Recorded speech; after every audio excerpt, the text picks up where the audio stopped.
اللہ اکبر، تیری تک کے ادامہ میں مرید ہو گئے۔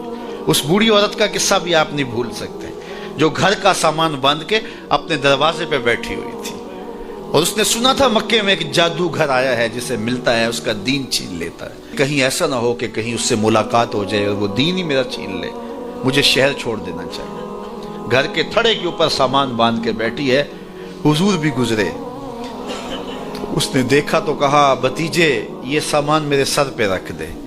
حضور نے سامان اٹھایا، دیکھا تو بوجھل تھا، وزنی تھا، اور بڑھیا کو دیکھا تو کمزور تھی، تو کہا کہ بڑھیا اگر چاہو تو جہاں چاہتی ہو میں خود نہ چھوڑا۔ اس نے کہا اس سے بڑی مہربانی کیا ہوگی؟ حضور نے سامان اٹھایا ہوا ہے اور بڑھیا سے باتیں بھی کرتے جا رہے ہیں۔ تو بڑھیا کو کہا کیوں جا رہی ہے؟ اس نے کہا کہ سنا ہے یہاں ایک جادوگر ہے جو لوگوں کا دھرم لوٹ لیتا ہے، لوگوں کا دین لوٹ لیتا ہے۔ میں نے ساری زندگی بتوں سے وفا کی ہے، میرے آباء و اجداد نے بتوں سے وفا کی ہے، میں چاہتی ہوں دین اجداد ہاتھ سے چھوٹ نہ جائیں، آخر شہر میں رہتی ہوں کہیں مل نہ جائے۔ خیر حضور نے کچھ نہیں کہا، اس کا سامان نہیں پھینک دیا کہ ٹھیک ہے تم پھر جاؤ۔ سامان اس کا اٹھایا اور جہاں تک اس نے جانا تھا سامان پہنچایا، سامان سپرد کر کے واپس پلٹنے لگے تو اس نے کہا بچے اپنا نام تو بتا دے، لوگ کہیں گے کہ مکہ چھوڑ آئی ہو تو بتاؤں گی ایک جادوگر کے دکھ سے چھوڑ آئی ہوں، تو وہ کتنا برا بھلا کہیں گے شہر مکہ کو کہ جس مکہ سے لوگ نقل مکانی کرنے پہ مجبور ہو گئے، تو میں انہیں یہ بھی بتاؤں گی کہ جس مکے میں جادوگر رہتا ہے اتنا اچھا نوجوان بھی رہتا ہے، تو تیرا نام لیا کروں گی، تیرے قصیدے پڑھا کروں گی۔ تو حضور علیہ السلام مسکرا پڑے، کہا بڑھیا جس جادوگر سے بھاگ کے آئی ہے وہ تیرے سامنے کھڑا ہے۔ اس نے کہا سچ سے آپ ہی محمد ہیں؟ حضور نے فرمایا نام میرا یہی ہے۔ تو اس نے کہا پھر آپ کا جادو میرے پہ چل گیا ہے۔ اللہ اکبر، تیری تک کے ادامہ میں مرید ہو گئے۔ لوگوں کی خدمت کریں، بوڑھوں کے کام آئیں، دکھیوں کے کام آئیں، مصیبت زدہ کے کام آئیں۔ حضور یتیم ہو کے یتیم پرور تھے، لاچاروں کی مدد کرتے، لوگوں کے گھروں میں پانی بھر کے دیتے تھے، اور دکھیوں کے کام آ جاتے اور مصیبت زدوں کے کام آ جاتے۔ تو حضور سے پیار کرنے والوں، امت میں آپس میں حسد نہ پھیلاؤ، بغض نہ کرو، نفرتوں کے پہاڑ کھڑے نہ کرو، ایک دوسرے سے پیار کرو، جڑو، امت وحدہ بنے، اور اپنے ماحول کو، اپنی معاشرت کو ایک خوبصورت معاشرت کا رنگ دو، اور اپنی زندگی کو حضور کے نام کر دو۔ حضور علیہ السلام کی محبت سے معاشرے کے دکھ جو ہیں وہ سمیٹے جا سکتے ہیں۔ آقا کریم علیہ السلام نے محبت سے ہی معاشرت کو جو ہے وہ اپنے قریب کیا، اور لوگ ایمان کی دولت سے مالا مال ہو گئے۔ وہ ایک بچہ آیا نا اپنی ماں کے لیے لباس لینے کے لیے، اور پہلے وہ گیا اپنے چچا کے پاس، اس کی ماں بیوہ تھی اور اس کا لباس پھٹ گیا تھا، اور وہ اپنے چچا کے پاس گیا تو اس نے دھتکار دیا۔ ماں نے اس کو روکا تھا بیٹا نہ جانا، لیکن اس نے کہا کہ تیرے بدن کے اوپر جو لباس ہے وہ بھی پھٹ گیا ہے اور جگہ جگہ سے جسم جھلک رہا ہے، تو میں اپنے چچا سے آپ کے لیے لباس لے کے آتا ہوں۔ پھر جو رویہ اس نے اختیار کیا تو واپس روتا ہوا آ رہا تھا، تو کسی نے راستے نے پوچھا کہ کیا ماجرا ہوا؟ اس نے کہا چچا کے پاس گیا تھا ماں کے لیے لباس لینے، اس نے تو لا کے بھیج دیا۔ اللہ اکبر۔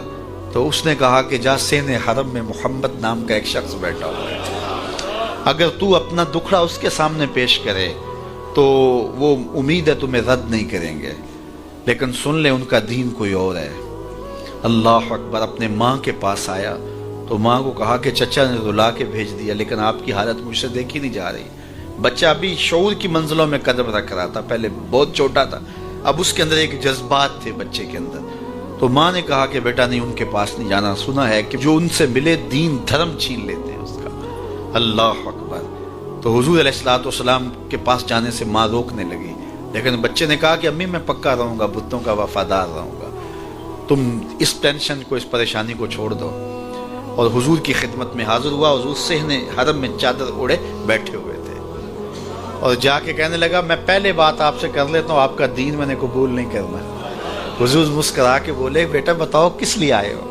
کہا میری ماں بے لباس ہے، میں آپ سے لباس لینے آیا ہوں۔ حضور نے چادر رحمت اتار کے اس کے کندھوں پہ ڈالی۔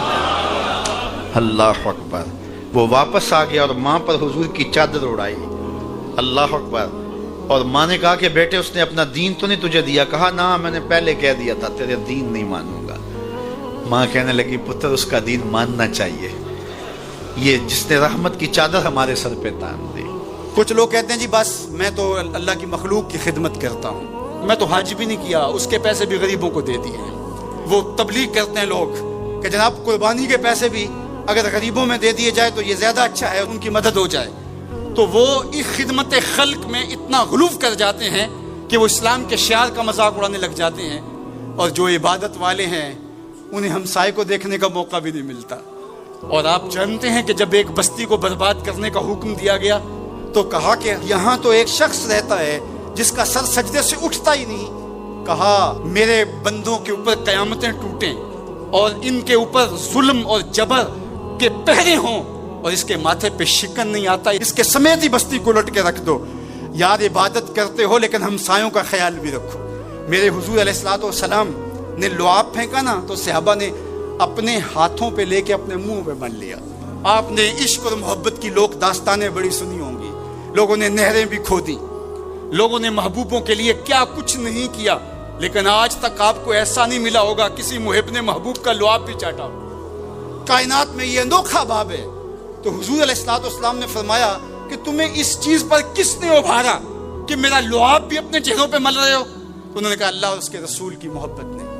تو میرے حضور نے اس کی نفی نہیں کی، لیکن ساتھ ہی فرمایا اگر کوئی چاہتا ہے کہ اللہ اور اس کے رسول سے محبت کرے اور اللہ اور اس کا رسول اس سے محبت کرے تو وہ ہمسایوں کے حقوق کا خیال رکھے۔ یعنی تمہارا یہ پہلو بھی، تم عاشق رسول بھی ہو لیکن ہمسایوں کا بھی تو خیال رکھو۔ تمہارے گھر پہ جھنڈا تو لگا ہے حضور کے میلاد کا، لیکن اگر ہمسایوں کے گھر میں اندھیرا ہے تو یار اپنے گھر میں اس سال اگر چراغاں نہیں کر سکے، غریب ہمسائے کا میٹر کٹ گیا اس کا بل دے دو، آمنہ کا لال زیادہ خوش ہوگا، میلاد والا رسول زیادہ خوش ہوگا۔ اس لیے دونوں پلڑے برابر رکھو، نہ تو عبادات کے زعم میں تم خدمت خلق کو اور ہمسایوں کے حقوق کو اور رشتہ داروں کے حقوق کو بھول جاؤ، اور نہ یہ کہ تم خدمت خلق کے نام پہ عبادات کا مذاق اڑانے لگو۔ وَكَذَلِكَ جَعَلْنَاكُمْ أُمَّةً وَسَطًا۔ ادارت المصطفیٰ دونوں بازوؤں کے ساتھ اڑنے کی فکر رکھتا ہے، اور امت وسط کے مزاج کو لوگوں میں راسخ کرنا شروع ہوتا ہے۔ ظاہر ہے جب کبھی اس بازو پہ زور پڑے تو کبھی اس بازو پہ زور پڑے تو بازو جھکنے لگتے ہیں، تو میرا اللہ مدد کرتا ہے، نصرت دیتا ہے۔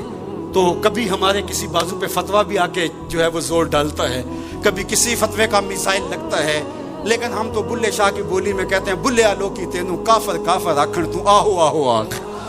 ہمارا کام الجھنا تھوڑا ہے، ہم نے تو آگے بڑھتے ہی چلے جانا ہے، اور ہماری منزل تو مدینہ ہے، ہم نے تو اس کی طرف عازم سفر رہنا ہے۔